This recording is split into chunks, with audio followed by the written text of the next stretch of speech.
bulan waktu telah berlalu dari hujan yang terakhir, dan hal itu menjadikan udara demikian kering dan sengsara. Itu berlangsung sejak Kasongo terus merayap ke bulan ke-10, Habit Lemah, Habit Kayu, Kasa, Karwa, hingga melewati bulan ke-3. Namun ketika bulan Kapat dan Kalimo, langit masih saja bersih tanpa selembar pun mendung. Keadaan yang demikian sungguh sangat mencemaskan.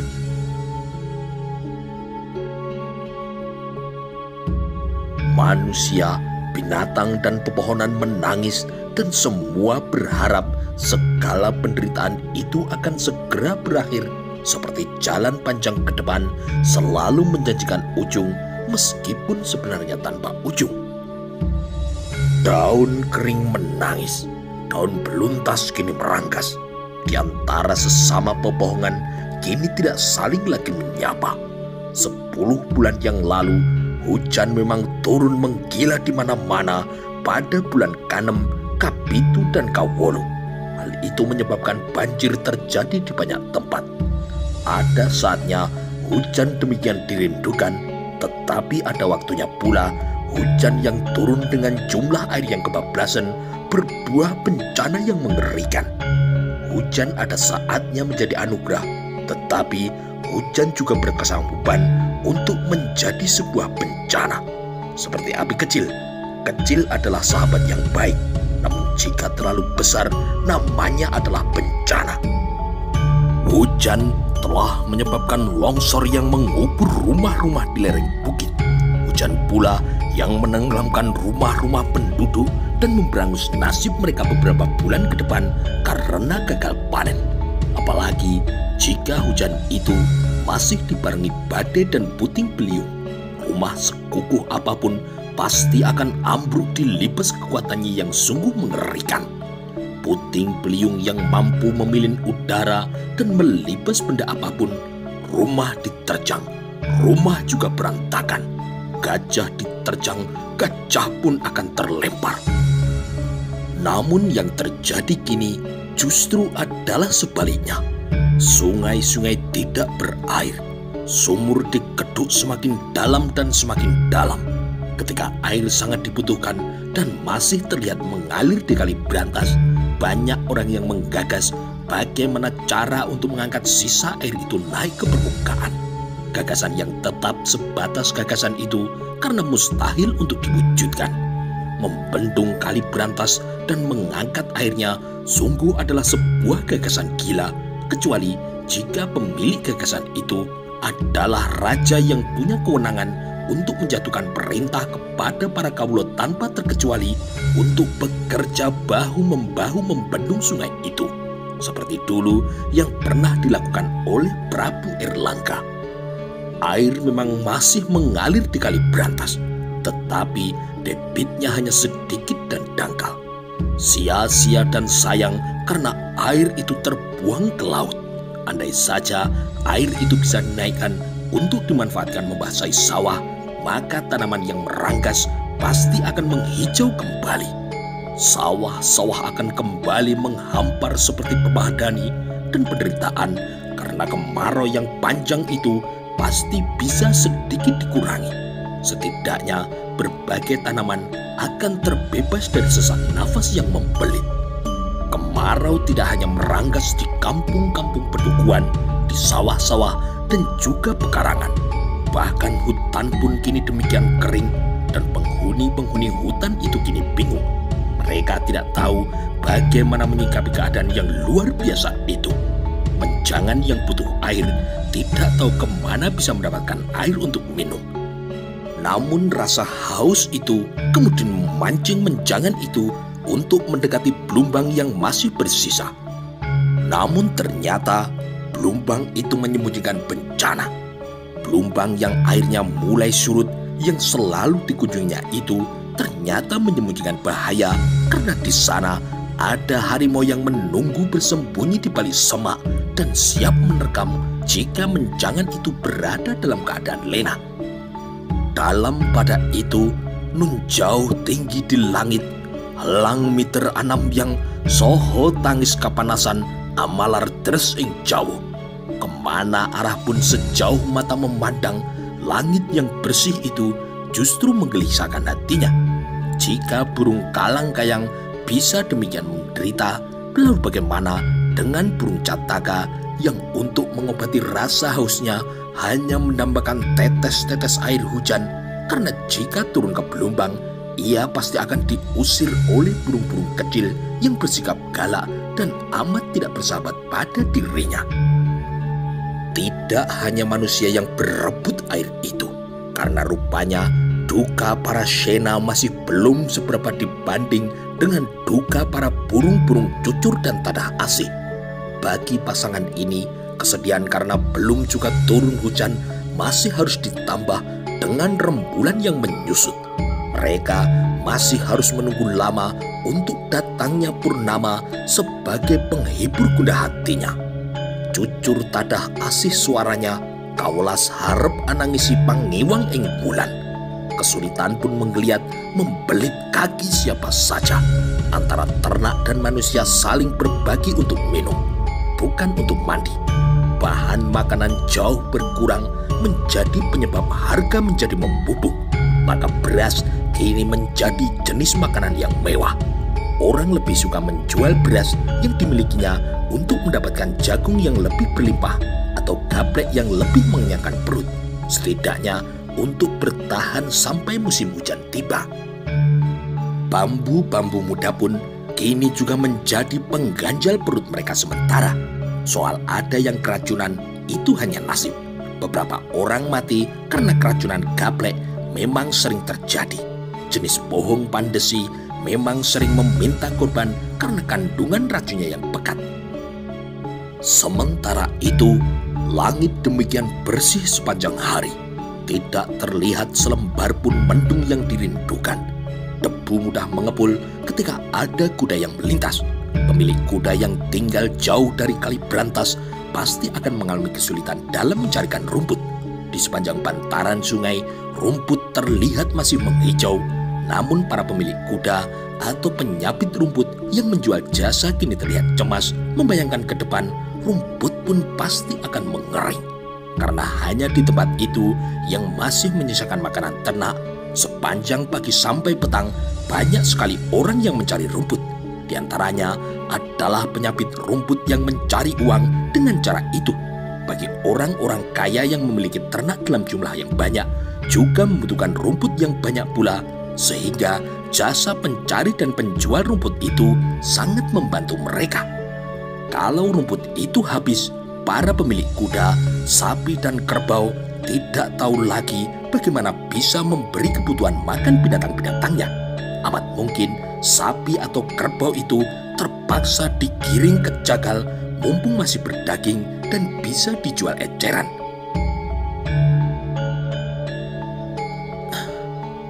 Kemarau kali ini terasa sangat panjang.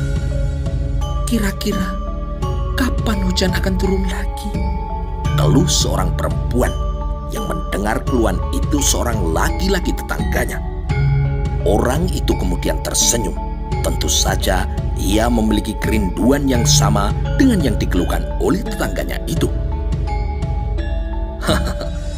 Keluhanmu itu seperti kau seorang istri yang sedang merindukan kepulangan suamimu. Perempuan itu tidak merasa tersindir atau tidak merasakan makna apa di balik kalimat tetangganya yang bertubuh kekar itu. Belakangan alisnya agak mencuat dan senyum yang merekah itu terasa jengah. Perempuan itu kemudian terlihat melotot. Aku merindukan hujan, bukan merindukan suami. Bagaimana merindukan suami kalau belum punya? Mbok kamu jadi suamiku, lamaran aku, jawab perempuan itu. Laki-laki itu membekap mulutnya. Tiba-tiba saja guyonan itu masuk ke benaknya. Tawanya kini langsung lenyap entah kemana. Aku melamarmu. Apa kau mau jadi istriku? Memperoleh pertanyaan yang dilontarkan dengan bersungguh-sungguh itu membuat perempuan itu sedikit kaget. Tetapi sejenak kemudian Tawanya yang mendadak melebar menyadarkan laki-laki di sebelahnya itu untuk tidak berangan-angan terlalu jauh. Meskipun perempuan itu belum bersuami, bukan berarti akan menjadikannya sebagai pilihan terakhir. Menilik wajahnya yang sebenarnya cukup cantik, sulit dipahami mengapa sampai di usianya yang sekarang ia masih belum bertemu dengan jodohnya. Mungkin karena mimpinya terlalu muluk dan hal itu telah menyebabkan jodohnya sulit mendekat. Perempuan itu berangan-angan bersuamikan seorang prajurit dan kalau bisa suaminya adalah seorang pasangguhan. Perempuan itu mengedarkan pandangan matanya dari ujung ke ujung langit. Namun warna biru kali ini adalah warna yang sangat ia benci. Ternyata memang ada saatnya warna gelap dan hitam justru sangat dirindukan. Seorang lelaki yang bernama Haryo Mendung pernah bingung ketika ditanya mengapa orang tuanya memberi nama Mendung. Mendung itu berwarna hitam dan sebagai lambang kegelapan. Tidak ada makna apapun yang bisa dibanggakan dari nama Haryo Mendung. Dalam keadaan kemarau yang terjadi seperti kali ini, terbukti Mendung memang sangat dirindukan melebihi merindukan kekasih hati. Haryo Mendung kini sedang berada di tengah sawah ketika tetangganya datang menggoda. "Ayo Mendung, segera turun hujan." Haryo Mendung kemudian berbalik dan segera memelorotkan celana yang dikenakannya. Tanpa sungkan, Haryo Mendung mengocori sawahnya dengan kencing. Yang itu pun tidak deras karena jumlah airnya jauh dari yang dibutuhkan. Kecuali jika orang senegara Majapahit dari ujung Jawa belahan timur sampai ke ujung Jawa bagian barat dikumpulkan untuk kencing bersama-sama, ditanggung sawahnya pasti bisa dibajak dan ditanami padi. Orang yang berada tepat di sebelahnya itu kini tertawa dengan terkekeh. Perbuatan itu kemudian ditirunya. "Coba japu tayasu, tak uyui sawahku, muga-muga utane teko," ucap orang itu. Kemarau panjang dan sangat kering kali ini menjadi keprihatinan siapapun. Untung keadaan masih belum memburuk. Lumbung-lumbung kerajaan yang dibangun di beberapa tempat masih penuh. Bahan makanan yang beredar di pasar juga masih terlihat banyak. Menghadapi keadaan yang demikian, kerajaan pun telah siap siaga untuk menyalurkan bantuan. Pedati dan dokar disiapkan, pintu-pintu lumbung pun juga telah dibuka. Pengendalian kegiatan ini dipimpin langsung oleh Prabu Putri yang muda, yaitu Dyah Wiyat Raja Dewi Maharajasa, yang disalurkan perintah itu melalui Kamantren Katrini, didukung penuh oleh sang Panca Riwilwatikta yang berada di bawah pengendalian Mahapati Aryatada. Namun diselaraskan kegiatan yang dilakukan oleh sang Panca Riwilwatikta itu di bawah kendali Gajah Mada yang memegang mandat dari Aryatada. Di beberapa tempat yang dilanda paceklik, bantuan segera disalurkan. Untuk pemantauan keadaan itu, ratusan prajurit dan tanda disebar ke segala penjuru. Kekeringan luar biasa yang pernah melanda wilayah pegunungan Kapur Utara diharapkan jangan sampai terulang kembali. Bojonegoro adalah sebuah daerah yang memang mendapatkan perhatian lebih dari wilayah manapun karena nasib wilayah itu yang selalu buruk. Jika hujan, sering terjadi kebanjiran. Bahkan tanpa hujan turun pun bisa kebanjiran. Hal itu karena bengawan Solo melintasi wilayah itu. Jika di wilayah pegunungan Batu di alas kiri dan sekitarnya hujan turun sehari penuh, luapannya pasti akan membenamkan Bojonegoro dan sekitarnya. Pemandangan yang mengerikan macam itulah yang kemudian direkam oleh Pancaksara yang selanjutnya dilaporkan ke istana. Berkat tindakan yang cepat, orang-orang Bojonegoro yang kelaparan itu telah tertolong. Pusung lapar di Bojonegoro ternyata dapat diatasi. Namun pada musim kemarau seperti ini, dijamin Bojonegoro akan mengalami kekeringan yang luar biasa. Sumur-sumur tidak berair, sungai-sungai tidak mengalirkan air, ternak juga akan banyak yang mati. Penduduk demikian juga.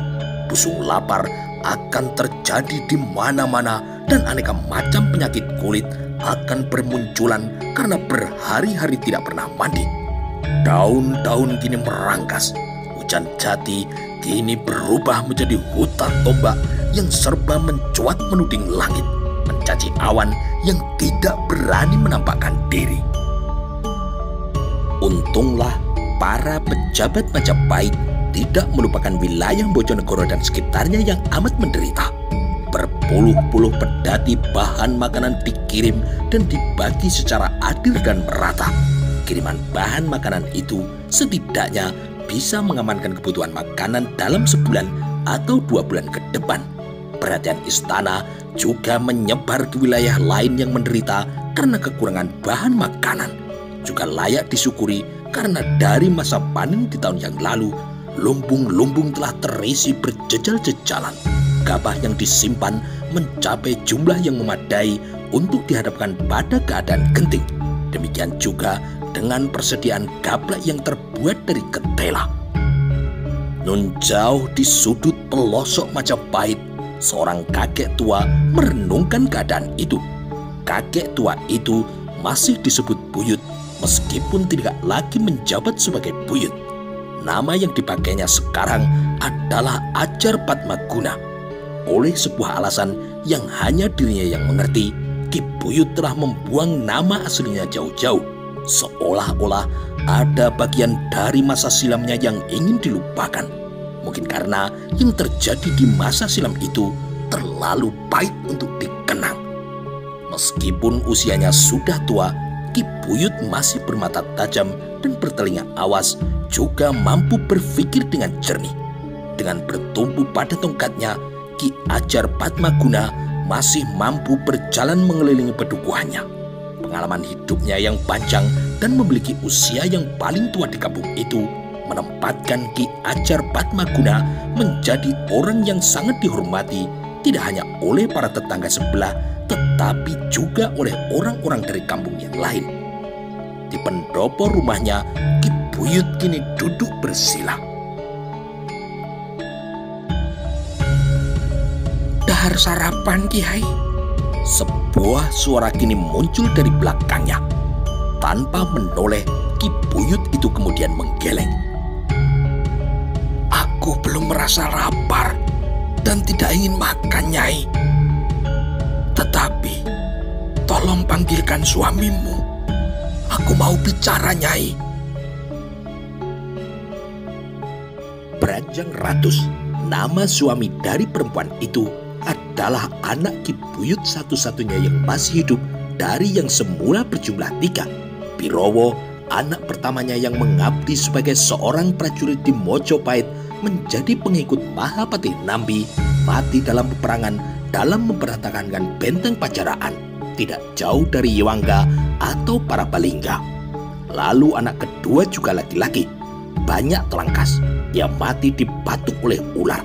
Banyak Telangkas meninggalkan seorang istri yang untungnya tidak perlu berlama-lama menjanda karena ada lelaki lain yang mau mengambilnya sebagai istri. Branjang Ratus yang mengawin Inten Maharsi memberinya 4 orang cucu, 2 lelaki dan 2 orang perempuan. Keberadaan para cucu itu merupakan hiburan yang tidak berkesudahan bagi Ki Ajar Padmaguna.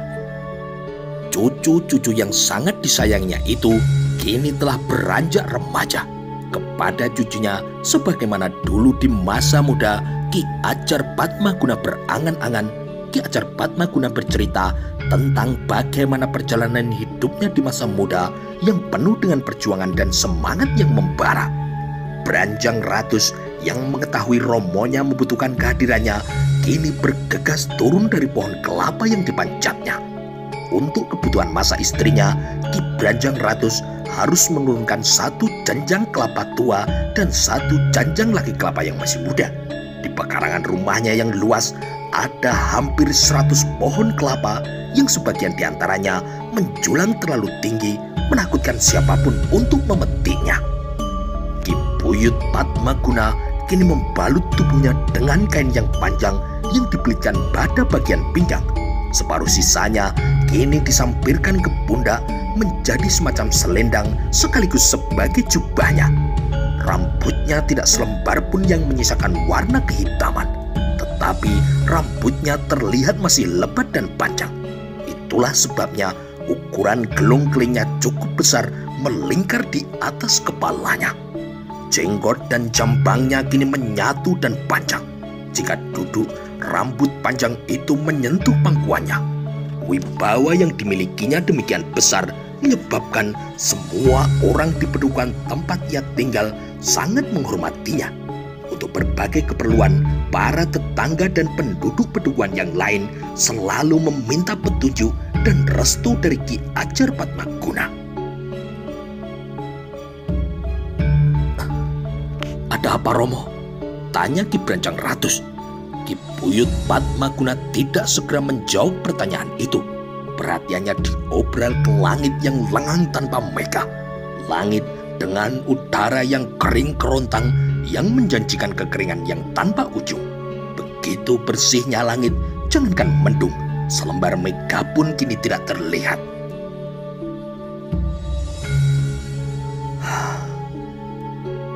"Bibimu memanggilmu, Le. Ia membutuhkanmu untuk melakukan sesuatu." Ki Branjang Ratus kini mengerutkan kening. Branjang Ratus merasa yakin tidak ada tamu yang datang untuk keperluan itu. "Bibi siapa, Romo?" tanya Ki Branjang Ratus yang menegas. "Bibimu siapa lagi?" Meskipun Romonya telah mengucapkan dengan tegas, Branjang Ratus merasa punya alasan untuk belum yakin. Bisa jadi Romonya yang sudah sangat tua itu telah memasuki tahap pikun, sehingga apa yang disampaikannya semata-mata karena otaknya yang telah tua dan tidak mampu berpikir dengan jernih. Ketidakmampuannya berpikir utuh dan membedakan mana yang khayal dan mana yang nyata telah menyebabkan ia merasa yakin orang yang disebut bibi itu sedang membutuhkannya. Padahal hubungan itu telah terputus sangat lama. Bahkan sudah lama sekali mereka tidak bertemu. Terhitung sejak ontran-ontran Ronggolawe terjadi. Meskipun tinggal di tempat yang jauh, kabar orang yang disebut bibi itu selalu bisa dipantau. "Bibi Sri Yendra, Romo?" tanya Branjang Ratus. "Ya, berangkatlah hari ini juga, Nger. Dengan berkuda, maka 2 hari yang akan datang, kau pasti sudah sampai." Manakala Branjang Ratus terbungkam, alasan utamanya adalah karena belum mengerti bagaimana Romonya bisa tahu Bibi Sri Yendra tengah membutuhkannya, dan kini tatap matanya menyiratkan hal itu. "Tetapi, bukankah tidak ada utusan yang datang membawa warta itu, Romo?" Ki Buyut Padmaguna tidak mengalihkan pandangan matanya dari pohon jarak yang bergerak melambai-lambai lembut digoyang oleh angin itu. Andai pohon jarak itu punya indera pengantuk, goyangan angin itu pasti akan mendorongnya bablas ke alam mimpi. Di Pedukuhan dengan udara yang sejuk seperti itu, pohon jarak ditanam dan juga tumbuh di mana-mana sebagai pagar. Bahkan dengan sengaja ditanam di kebun, karena tanpa adanya pohon jarak, malam hari pasti akan menjadi gelap gulita, karena pohon jarak diambil getahnya sebagai bahan bakar penerangan. Di samping getah jarak, ada juga yang menggunakannya sebagai lemak. Namun karena baunya yang menyengat, minyak lemak tidak begitu disukai oleh anak-anak. "Sebaiknya jangan banyak bertanya. Pergilah sekarang. Kau tahu bagaimana cara yang harus kau lakukan untuk bertemu dengan bibimu?" jawab Romonya. Ki Branjang Ratus tidak menjawab. Dengan ikhlas akan dilaksanakannya tugas itu karena baktinya yang tulus dan besar kepada Romonya. Ki Branjang Ratus ingat Romonya adalah orang yang sidik paninggal, memiliki mata hati yang awas terhadap mobah musim jagat. Maka jika Bibi Sri Yendra memang membutuhkannya, mungkin saja Ki Buyut bisa mengetahuinya cukup melalui hubungan batin di keheningan hati atau bisa pula melalui mimpi. Rasanya memang demikianlah cara berhubungan antar orang tua yang berjauhan tempat. Beranjang Ratus kemudian mempersiapkan kudanya di kandang dibantu oleh 2 orang anak laki-lakinya. Sementara itu, istrinya mempersiapkan bekal apa saja yang harus dibawanya dibantu dengan 2 anak perempuannya. "Berapa lama Romo akan pergi, Romo?" tanya anak perempuannya setelah Ki Beranjang Ratus berada di atas kudanya. "Romo akan sampai di tempat tujuan dalam 2 hari. Waktu yang Romo perlukan untuk kembali juga 2 hari, Nduk. Mungkin bisa lebih, karena Romo belum tahu tugas macam apa yang diberikan oleh nenekmu." "Romo, belikan aku baju baru, Romo." Anak perempuannya yang kedua kini menyela. "Ya, nanti aku belikan, Nduk," jawab Romonya.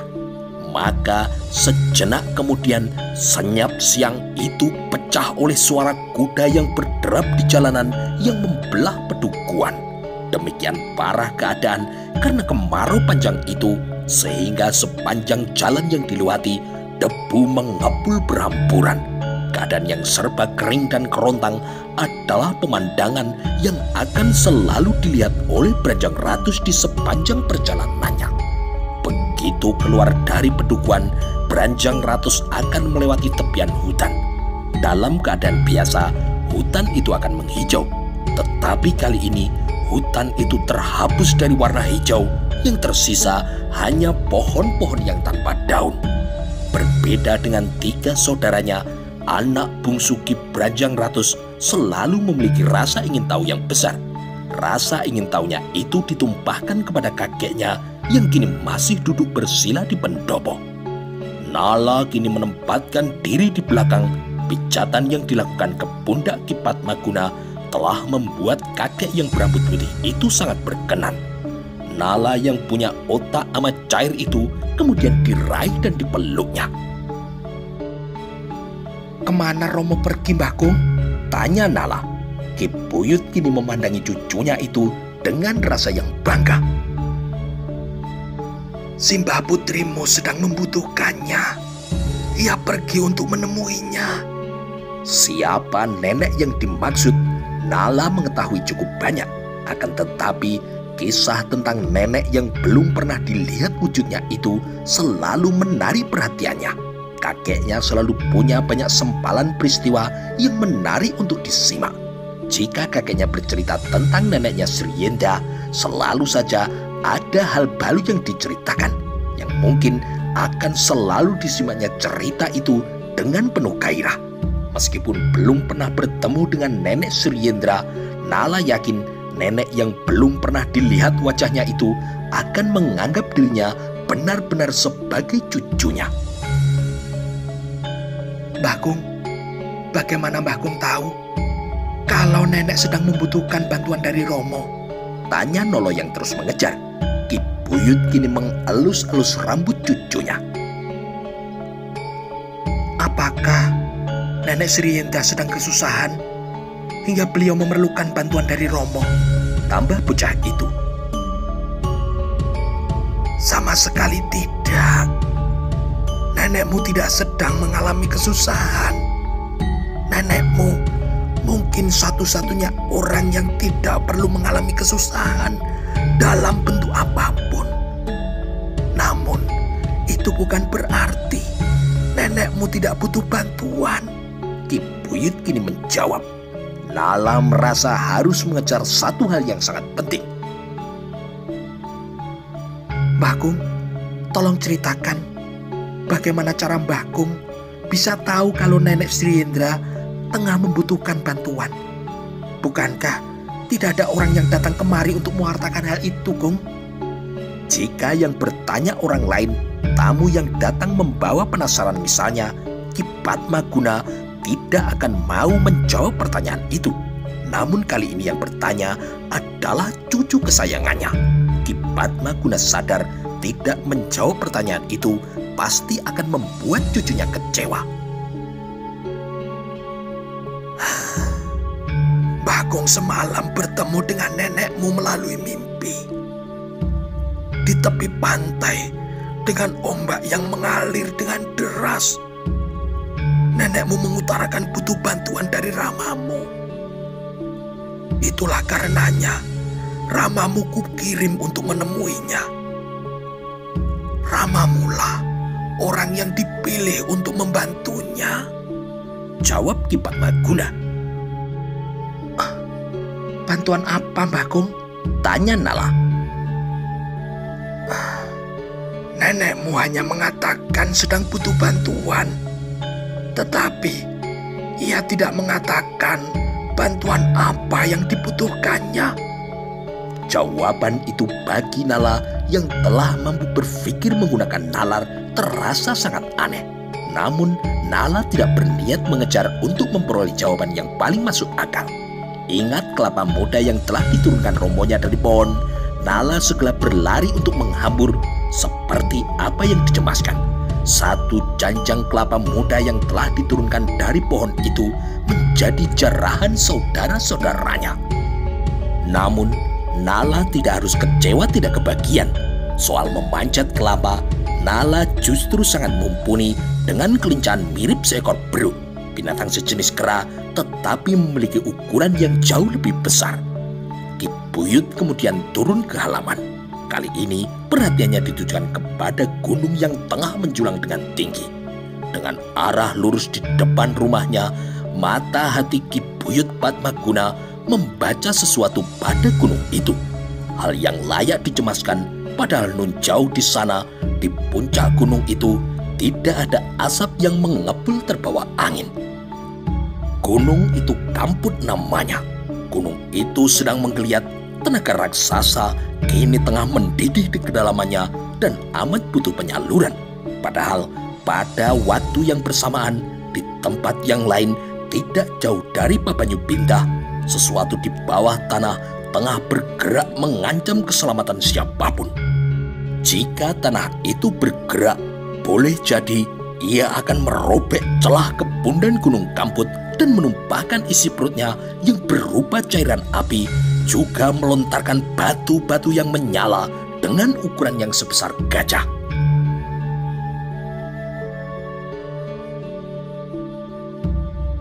Dua hari kemudian, perempuan tua yang berwajah bersih itu kemudian membuka matanya. Ia mendapatkan di depannya telah duduk bersila seorang laki-laki. Tidak banyak cahaya di ruangan yang bersih yang berbalut bau dupa kemenyan itu. Gelap malam di ruangan itu hanya diterangi sebuah ublik yang hidup tidak hendak, mati pun juga segan. Aku yang menghadap Bibi, ucap Beranjang Ratus setelah yakin perempuan itu telah membuka matanya. Perempuan yang dipanggil dengan sebutan Bibi itu kemudian tersenyum. Apakah Ramamu telah meletakkan sebuah tugas di pundakmu untuk menempuh perjalanan jauh kemari, Le? Beranjang Ratus yang duduk bersila itu tidak mengubah arah pandang matanya. Benar, Bibi. Romo mengatakan aku harus menghadap Bibi karena Bibi tengah membutuhkan bantuan. Apakah benar demikian?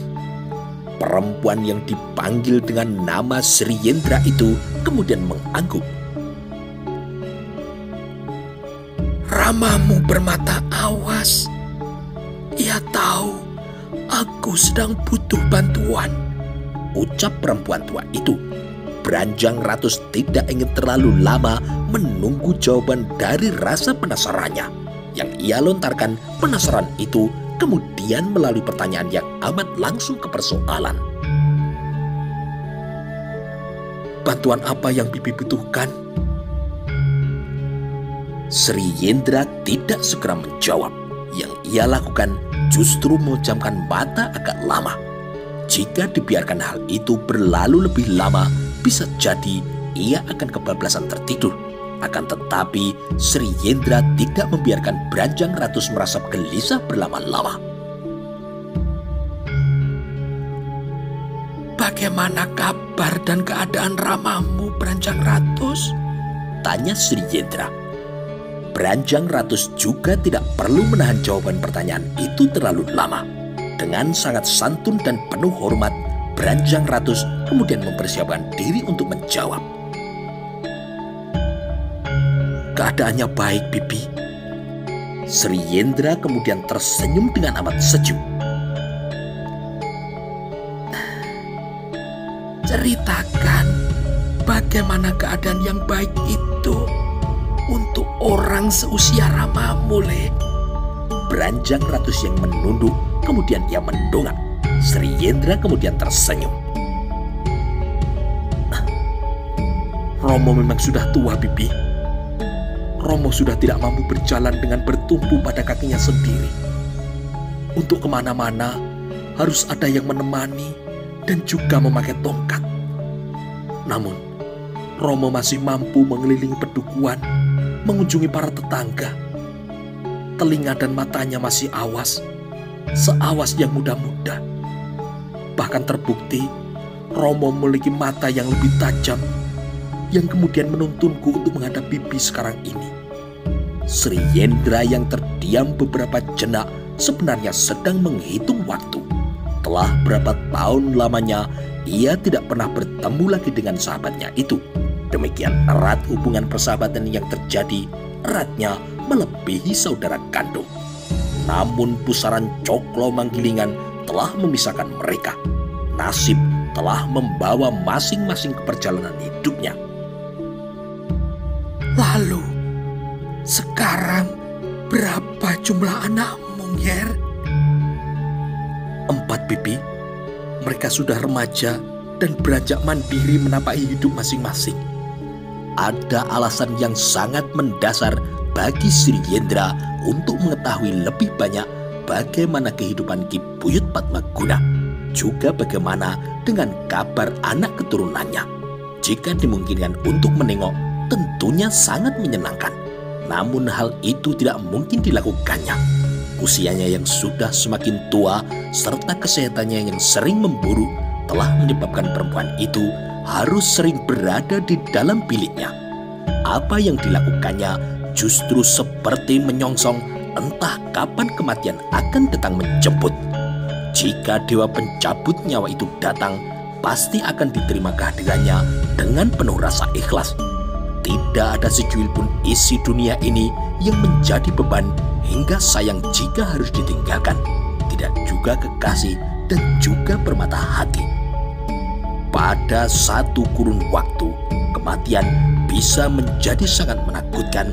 Tetapi seiring mengendapnya hati, kematian bahkan sangat ditunggu kehadirannya.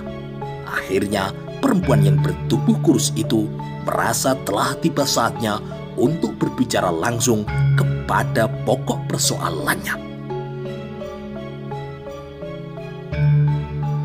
Nger, ada sebuah hal penting yang harus kau kerjakan.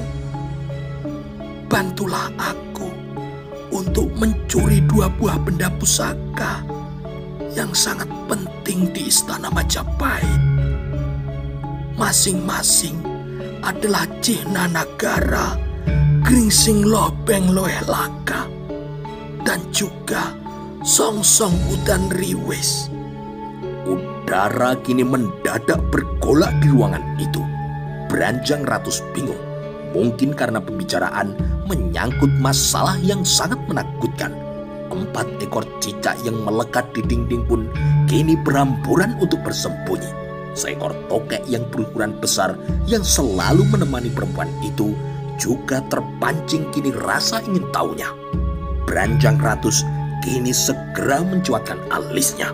Perintah itu terasa sangat aneh dan sulit untuk dipahami. Permintaan bantuan itu ternyata untuk mencuri lembaran kain dan juga sebuah payung.